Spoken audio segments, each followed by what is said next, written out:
Thank you to all of you for being here today, and thanks Concordia for sponsoring this important summit on the Indo-Pacific, the region that's now the most critical part of the global dialogue around technology and so much more. How did semiconductors, what we call chips, come to dominate conversations people are having all over the world? They're tiny, we can barely see them. Why are they so important?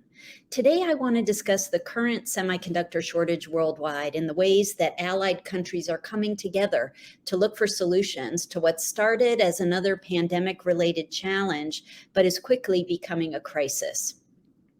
Before we jump into chips, though, let me frame this a little bit in terms of the geographic significance and the importance of diplomatic relations as they relate to technology. We're here because we care about the Indo-Pacific region. We've seen over the past few decades the emergence of the region as a new center of global focus economically, diplomatically, and militarily. We've seen alliances like the Quad between Australia, India, Japan, and the United States strengthen. We've seen ASEAN countries contribute enormously to global markets and the global economy. We've seen the Pacific Islands emerge as a strategic hotspot between democracies and the authoritarian leaders in the People's Republic of China.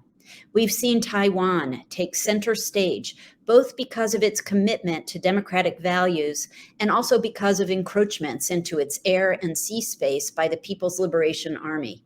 Semiconductors, it would seem, are an infinitesimally small issue as it relates to enormous geopolitical considerations in the Indo-Pacific. Yes, chips are small, but they're also mighty. And they're at the center of these geopolitical flashpoints because they're the necessary components in the advanced machinery, weapons, and equipment that have driven all of the above advances. At the heart of the success of the Quad relationship is an increasing dependence on each other for supply chain-driven concerns. Global trade rides on networks that are tied to global supply chains, which are powered by chips. ASEAN countries are developing the latest and greatest in health technology, fintech, and digital services, all driven by chips. The Pacific Islands are looking for technology solutions to combat climate change. Data and delivery are all driven by chips. And Taiwan is one of the world's largest sources of chip manufacturing in the world. Small, but mighty indeed. So if everything depends on chips, how did we end up with a chip shortage? Where are all the semiconductors when we need them? Why are there delays in deliveries? These are great questions, and at the heart of the issue is a complex, multimodal global colossus known as the supply chain.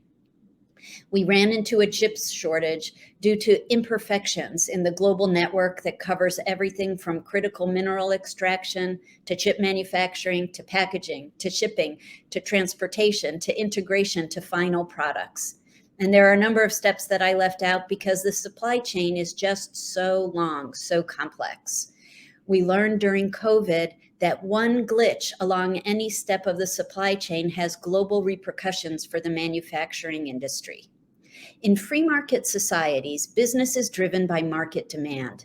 The semiconductor business pivoted to supply urgently needed chips to the IT sector in order to manufacture pieces of equipment we all needed to stay connected at the start of COVID: tablets, laptops, and computers. And since we were all working and schooling from home, the automobile and aircraft industries slowed to a crawl until the vaccines came out. And then people were able to resume work in the office, to resume school in the classroom, to resume air travel. And suddenly there weren't enough chips to make cars or airplanes. The supply chain in free markets had pivoted to meet demand for tablets and laptops. And we had difficulty pivoting rapidly enough to supply the new economic demands. And that's where we are today.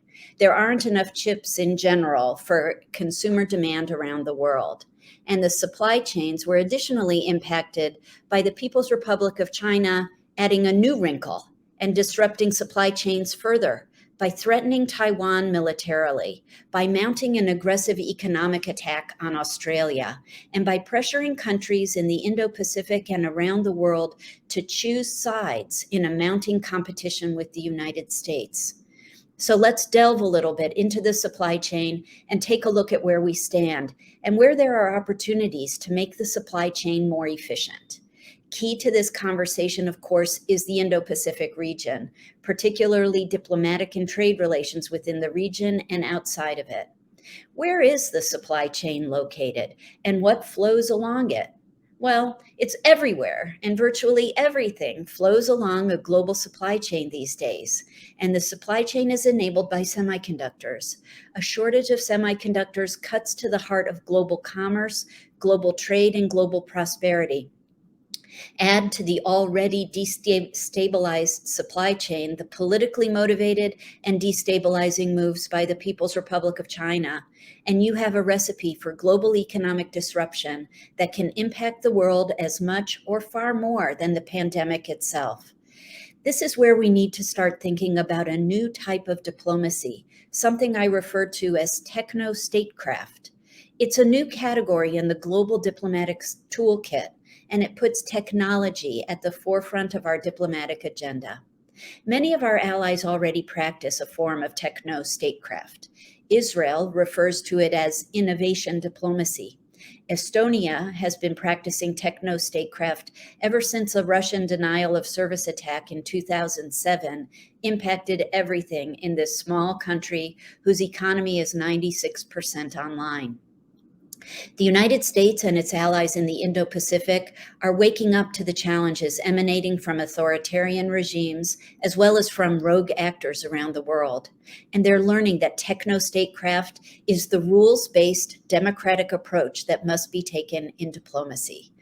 China has explicitly stated its intent to indigenize the manufacture of critical technologies, including semiconductors. It has invested in its domestic industry, in developing cutting-edge semiconductors, and in manufacturing less sophisticated but equally as critical chips. If we know that the PRC is committed to crowding others out of its markets and to grabbing larger and larger stakes in our markets, shouldn't we respond?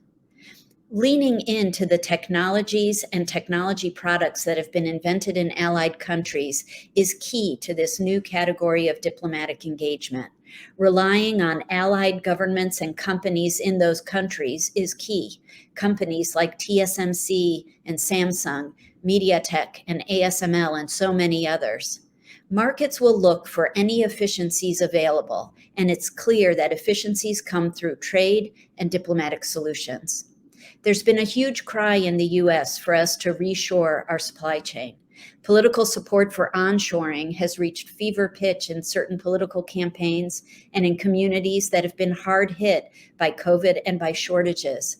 But reshoring everything is not a practical or realistic solution. I prefer to say that there's a pressing need to explore ways to onshore, nearshore, and allied shore production. We all witnessed the tremendous vulnerability of our countries to China's near monopoly control of everything, from processed rare earth elements to simple items like face masks.